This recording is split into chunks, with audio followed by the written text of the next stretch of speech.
I'm standing outside the National Library in Jerusalem, which is a great place to talk about my article, The Transcendent Pharisee, about Joseph Soloveitchik. Soloveitchik was perhaps the most influential figure in modern Judaism. He came to America in 1929, and during the course of his life, he developed different ideas about the state of Israel. Although he's probably most associated with the legal framework of Jewish thought, by the 1950s, he was already changing his focus from law to ethics. And it's really from this ethical perspective that he developed a critique of conceptions of statehood. So even as the Jewish state is forming in 1948, and Soloveitchik is a supporter of that state, unlike his traditionalist ancestors who rejected it out of hand. They felt secular people could not found the state.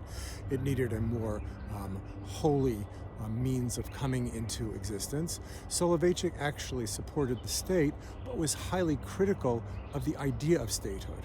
In Soloveitchik's strange historiography, for him, Jewish fellowship begins with the destruction of the Second Temple.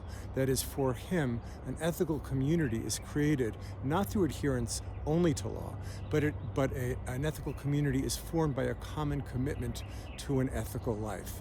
Soloveitchik really thread the needle of two competing perspectives. One, the highly skeptical religious perspective, and another, an immanentist perspective, also religious, in which Israel was supposed to or meant to embody in some sense the divine hand. Soloveitchik supports the presence of Jews in Israel, but he articulates a highly critical perspective, a perspective on which he relies sometimes on antinomian thought. So one of the great legal thinkers of the 20th century shows in relationship to Israel a kind of antinomianism.